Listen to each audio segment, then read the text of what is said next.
I always believed that it wasn't what the college gave to the student, but what the student got out of the college. And I still think today you're eligible for a fabulous education at any college if you're ready to make the commitment and take from it. There are some great professors out there that really want to share, but there's a difference between hearing and listening.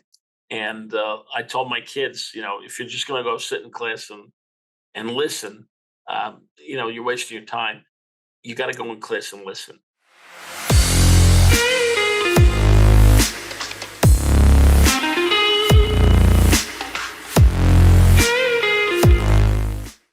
Welcome to today's episode of the Hero of the Hour podcast, where Mark Murphy sits down with Frank Giantomasi, managing partner at CSG, a renowned law firm.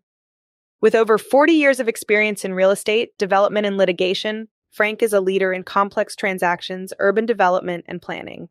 Fluent in multiple languages, including Spanish and Portuguese, Frank's honors include Best Lawyers in America, New Jersey Super Lawyers, and NJBIZ Power 100. In this episode, Frank shares his insights on leadership, teamwork, and the intersection of business and politics. He delves into the secrets behind creating a cohesive law firm culture, the power of transparency, and the importance of consensus building. Enjoy. Hello, everybody, and welcome to another podcast, the Hero of the Hour podcast.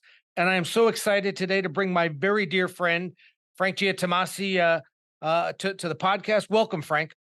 Pleasure once again to see you. I always start with the same question. I always say, tell me some of your heroes. And, I always have people on the podcast who are heroes to me or are heroes to other people. And you're certainly a hero to me.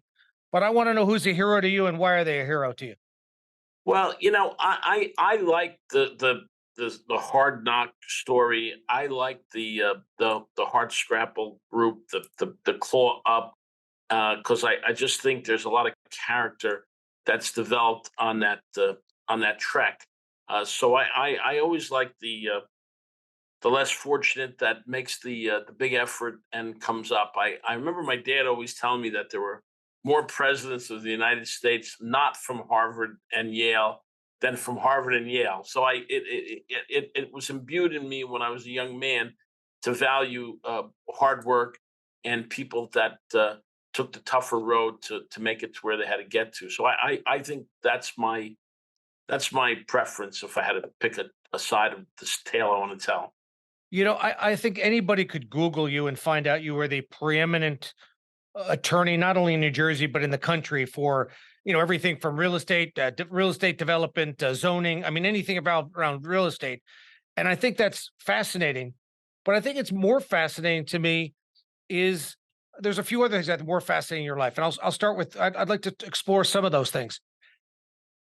One is, how do you take a law firm and make cohesiveness of partners who can leave at any time for any reason? You don't have non-competes, and build a firm that has such great culture and is just growing, not arithmetically, but geometrically, and having a place that nobody wants to leave. They just want to come in.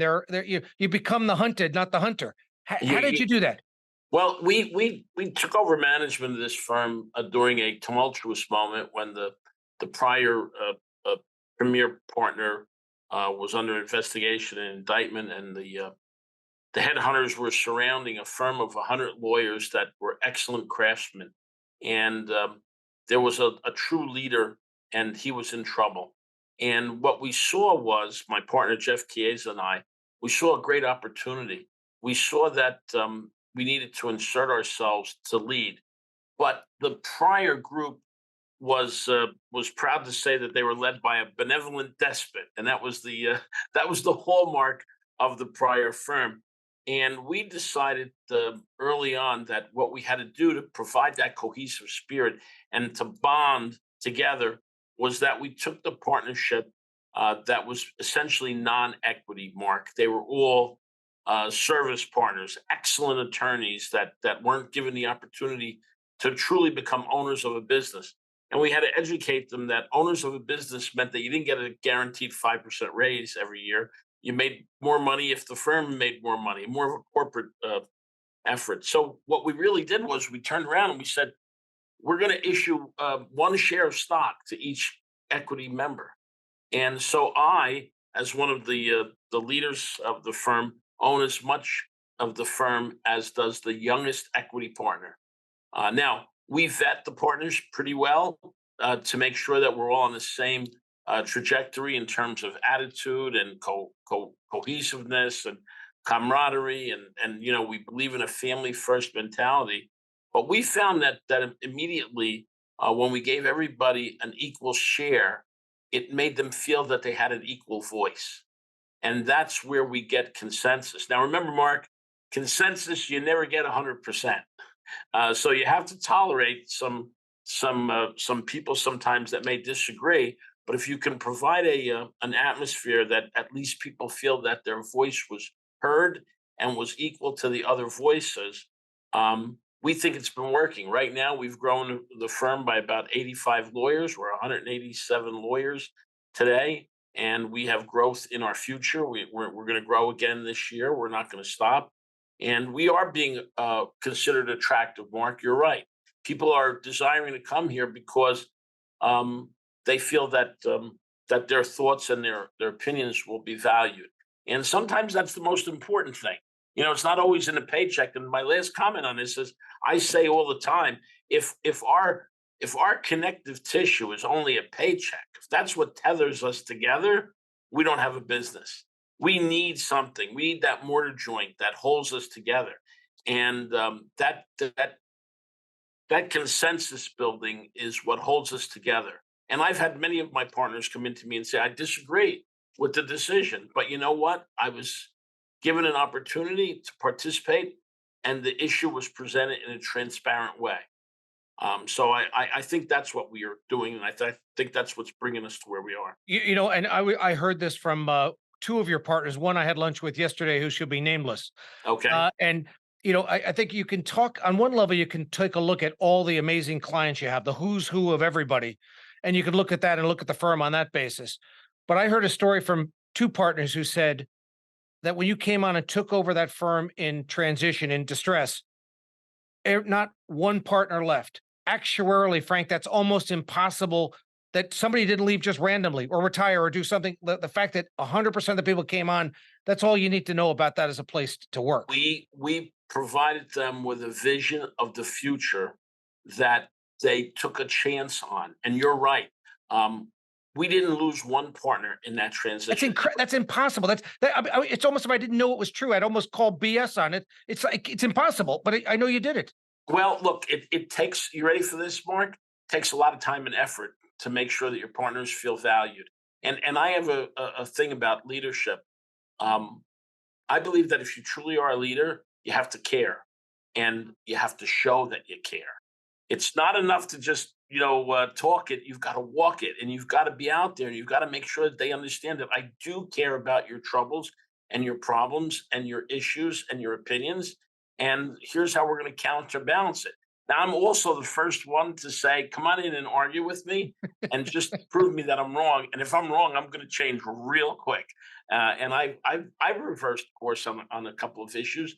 My partner, Jeff Chiesa, who's my partner in this whole venture, he is the reasonable man.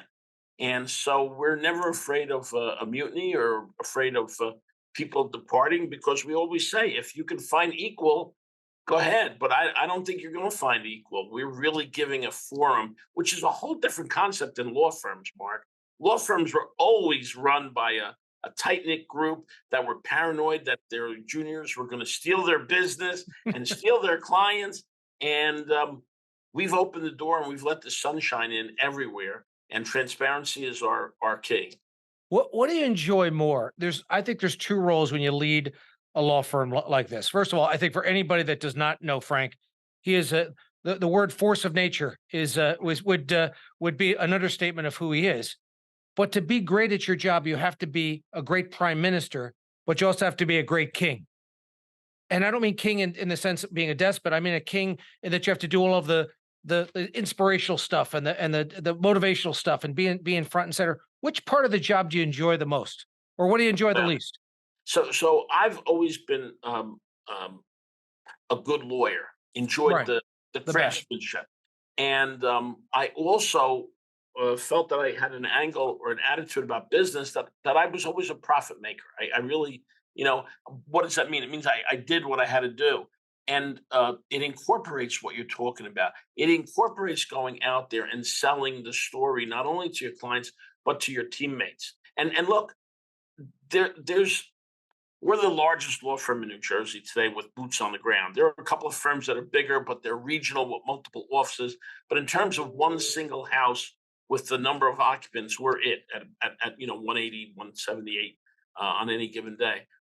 But I've got more non-lawyers in the firm than I have lawyers, assistants, paralegals, clerks, people to handle food, hospitality. So you've got to be cognizant of that, Mark. That your audience is multiples of people, and so I do enjoy that part. I enjoy, if you want to call it the salesmanship. I enjoy the interpersonal. I enjoy the interactivity of it. I enjoy the explanation, and the hardest thing is to make them feel comfortable to come forward and discuss an issue, either in an open forum or in a private forum. I had a partner come to me yesterday and said one of the other partners is scared or embarrassed, but he doesn't understand what's being done on this particular issue. And he asked me if I would ask you for an explanation. And I said, well, did you understand it? He said, yeah, but my explanation didn't satisfy this person. And I said, will you tell me the person's name? And he said, no, I'm sworn to secrecy. I said, so this is really hard. But okay, so I was doing a third party sales pitch. I was going to explain what was going on. And, it took about 10 or 15 minutes, but the other partner said to me, I missed that part. I knew it was good. I appreciated it, but I missed that part. And I'll tell you what the part was that he missed. The decisions have to be we decisions, not me decisions. And that's what he missed. He didn't understand. And then he was going to go explain to the other partner, this decision is not being made for the best interest of Frank or Tommy or Bobby or Bo. This decision is being made for CSG, the enterprise. Mark, you do it every day. When you make a decision for yourself, it can be terrible for your business and for your comrades. When you make a decision for the enterprise, right, it could be terrible for you, but it will be good for the masses because everybody will benefit from a we decision. I think the other one thing, what expression we always have is the good ones tell, the great ones ask. And I think the idea is that people, it's so much more powerful when people discover together what the right decision is. And it also makes it much easier for it to stick. And I know you do that at that firm. I think that's one of your many, magic secrets. Well, I like people and I like to hear their story. And I absolutely think that people surrounding me are smarter than me and maybe as able physically, but perhaps even better physically than I am. And maybe that's called being humble, or maybe it's just being called smart. Because I recognize that to be a good leader, I've got to be part of the group. I learned a long time ago, the general eats last, right? He could demand the filet mignon, but he'll take the bacon or the scraps so long as his forces are eating first. I believe in that philosophy. Maybe I could have made more money in my life, but that's not my hallmark. I don't think making money is the ultimate test of success.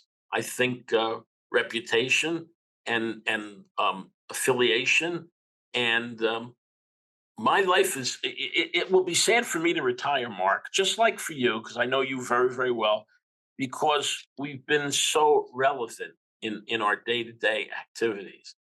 If I were to go and just sit and listen to the Yankees or go and play golf and come home and have dinner and go to sleep and wake up the next day, I don't know if I'd feel relevant. But my interactivity with the people, whether they're working for me or on the other side of a deal, that's what makes me come alive. It's the relevance of my life that keeps me going. The thing, one of the reasons I think you're my brother from another mother is that when you have an entrepreneurial mindset, you're always in creation and fascination mode. So you don't shut it off to just do nothing. I mean, can you imagine you and I being in Florida, going to the dry cleaners, making dinner reservations, and No, thinking that alone was the panacea of our existence? Or eh, no, the no. other thing I also see connection, because you study people, and I study people I admire, and I study people that I like, and successful people like yourself. And the one thing I notice is that you and I are both givers. We always lead with our giving arm. And when you're yourself, the reason at our age we have more energy than people half our age is because it takes very little energy to be yourself. It takes a lot of energy to be somebody else. I know how much I weigh, Mark, and I'm not embarrassed that I'm 20 pounds overweight, and I don't walk around all day saying, "I wish I were taller. I wish I were slimmer." I'm pretty content with myself. And somebody may listen to this podcast and say, "Oh, what an ego he's got. He's content with himself." And I'm just the opposite. I think my best days are when I realize exactly who I am and what I'm doing. So I said to you before, I tend to surround myself with a lot of people that I think are smarter than me, and that are as hardworking, if not more hardworking. Um, and Mark, I'm going to say something else, which I know is true in your case. My intimacy with my clients has led them to become my friends. I really, that's the care that I have. I care of true friendship. I don't just say, well, he's paying me X and that's what I'm going to do. I really am invested in the problem and the dilemma. And so I am creative to solve problems. I know in 2017 when Governor Murphy was elected, you were named to the transition team. Yes. And we could talk about the transition team and the work Governor Murphy did, but I think much more interesting is people watching this podcast. Why is politics important to them, and why should politics be important to people that are living in New Jersey and running businesses and raising families? Why should isn't that for other people? Why is politics important? Should be important to people watching this? It's a great question, and it's something that I've thought about often and explained in the following fashion. There is an intersection, and that intersection is the two roads, business and politics. And if you don't know how to manage that intersection, you're going to have a crash, and that means you're going to have a failed business. But if you know how to manage that intersection, you can have a successful business. You won't have a crash in that intersection. Think about everything you do in business, and tell me what business you have that isn't having an interaction or an intersection with government. So understanding government facilitates business. That's the way I see it. I'm not one of these guys that worries about big government or small government. I just accept whatever the government is. Tell me the rules, and let's play by the rules. I was honored to be on Governor Murphy's transition team, and I've been on other county executive transition teams and mayor transition teams. I was the former county council in Essex County for 15 years, and that gave me a basis in government that has set the standard for how I'm going to operate and what I'm going to do. So I just went to a bill signing the other day, that the governor was doing about these incentives for movie theaters, movie production companies. I apologize, in New Jersey. It's a great incentive, but if you don't understand the government and how to work within the government framework, you're never going to build a movie production company here. You've got to have the money, the business entrepreneurship, the investment, and the ability to manage the government requirements and restrictions.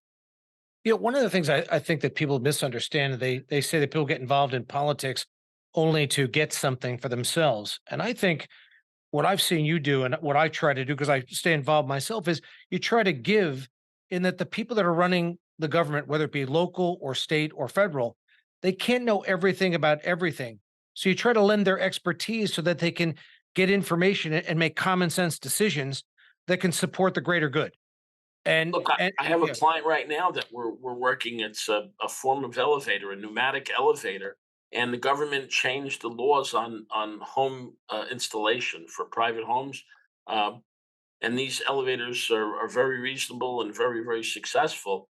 And it's causing a temporary prohibition of pneumatic elevators in homes. Now, when you're older and you're in a wheelchair or you need help, believe me, if you could get a pneumatic elevator in your house, you want it. But the governing people that made the change didn't understand the impacts. And I was retained not to be a lobbyist, but to just bring the reality of what the impact was, and then say to the government, "Do you think this was the right course?" Well, now this government is on track to do an amendment and a modification. Um, so that's going to help.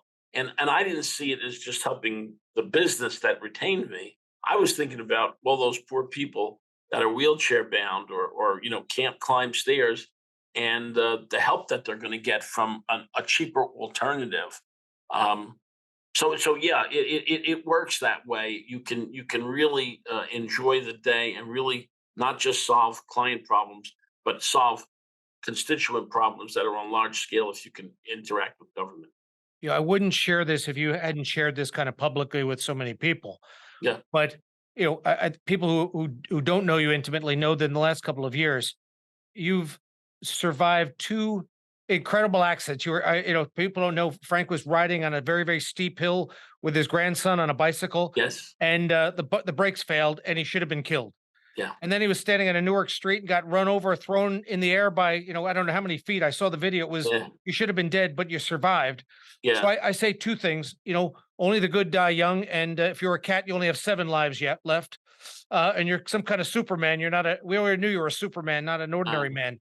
But, well, but I was, it's but the true. question I is, mean, but the yeah. question I was just going to say, the question to me is, has that changed how you think at all? No, Or does that, no, it's confirmed my thoughts. okay. I always thought that you should go out every day and live your best life. Um, and there's no epiphany from I was paralyzed from my neck down for a period of time after the bicycle accident, and I thought I was going to be wheelchair bound for the rest of my life. But I had a miracle surgeon and a miracle recovery. And then I got hit by cars standing on a sidewalk. So I'm one of the few people that I know that has broken their neck and a part of their back, or Oh, twice in 18 months. But no epiphanies, confirmation that my attitude of always saying, I'll try to find out. My daughter once said to me, Dad, people call you at random hours and they ask you for these random things, and you never say no. You always say, let me get back to you, or I'll try my best. And I said, Gemma, I've called many people back and say it's impossible, it can't be done, but they appreciate the effort. Um, that's part of my DNA. But guess what, my friend? It's part of your DNA too. So that's why I think we like one another so much, because we met and it was kind of kismet because we both have the same operating system. Whatever point 0.20 or 0.30, we've got a good operating system that lets us share. And I will tell you, I read a book a couple of years ago referring back to something you said. It's called The Go Giver, GO-GIVER. And every year I give 5 or 6 copies out to people. And I say, I read this book and it told me that my life is in the right path. Read it. And many people have come back to me and said, you're right. And it's a good book. It's just about giving, and you don't understand how it comes back. well, I always say that the mitzvah or the gift is in the giving. And you're not just the joy is in that. That's the great joy in being able to give. You mentioned, you didn't go to Harvard. I didn't go to Harvard either. Um, but we've been pretty successful people. Do you want to? So if you're somebody watching this podcast and you didn't go to Harvard, tell people kind of how did that story start, and how did you evolve to that? I don't have to go through every year, but I think just what would somebody take away from this that says, if Frank can do it, if I have the same work ethic and the same discipline he did, maybe good things will happen to me too.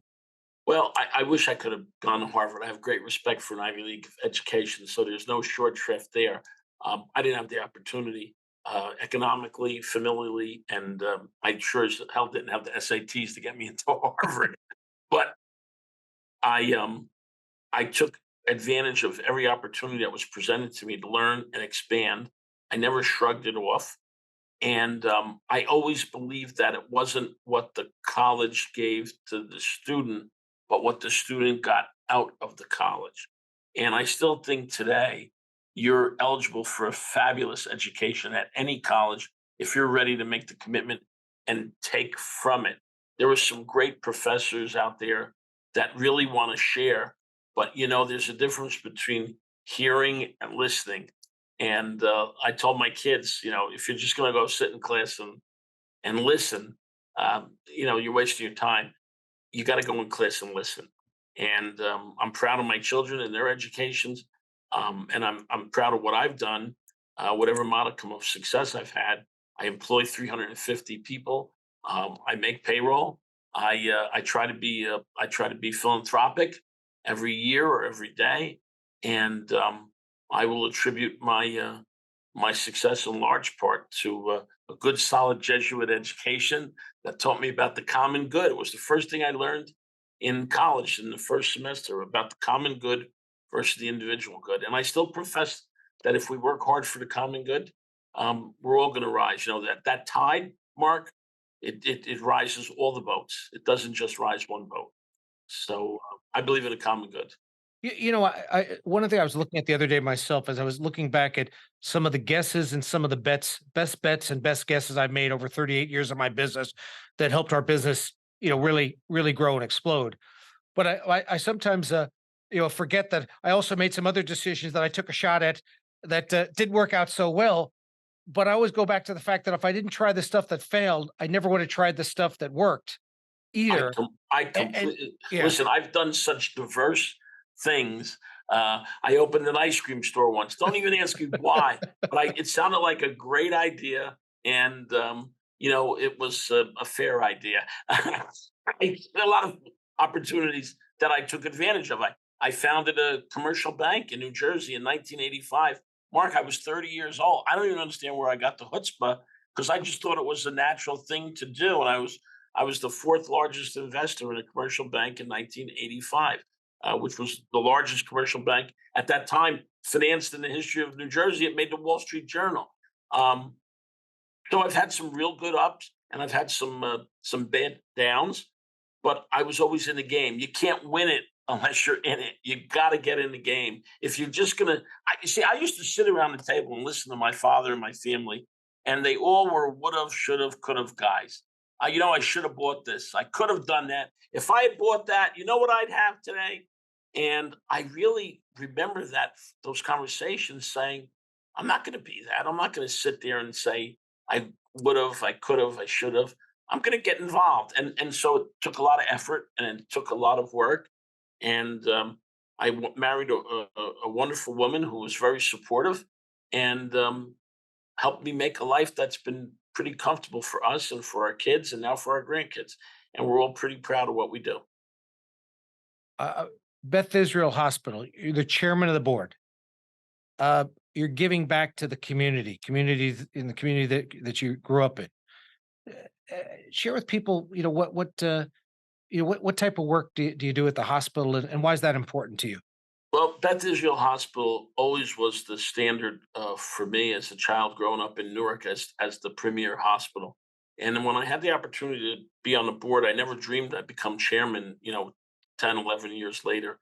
And now, working in that hospital and ensuring that our charitable mission is maintained, that we're not just there for the patient with the best insurance or the most money, but we're there with our clinical programs, trying to deal with general health care and the education. It fulfills me every day. I mean, I don't go bowling, I don't go fishing, I'm not a big golfer.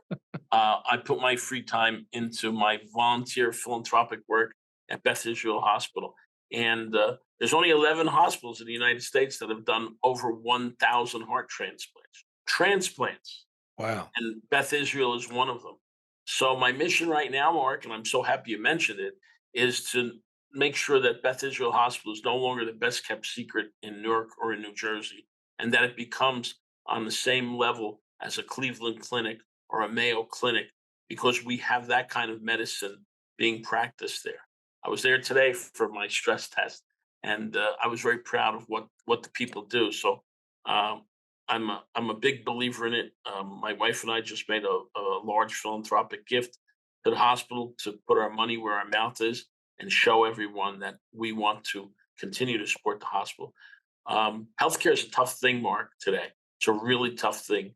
And when people call me and say, Frank, my daughter's got a tumor, or my son's got a diagnosis, my sister-in-law, it gives me great pride to then call the CEO of the hospital, call the different disciplines, the doctors that are in charge. And if we can't take care of them, make sure we get them to the right person, because a lot of people just flounder in an ocean of healthcare, and they can't seem to make their way to where they want to get to. So it's a great opportunity. Thank you for bringing it up. And if anybody wants to help something charitable, help a hospital, because their margins are tight and very tough. I don't know if you put it in this words, but another observation I've made about you, as an example, we do represent I'm an NFL registered player financial advisor. So we have some NFL athletes. And these people who have performed in sports at the highest level, and maybe at 28 or 30 or 32, their career is over and they're retired, and it's a finish line for them. And one of the things that I observe about you is that if I sat here, I could read your biography. We'd spend the entire podcast just reading all the accomplishments you have.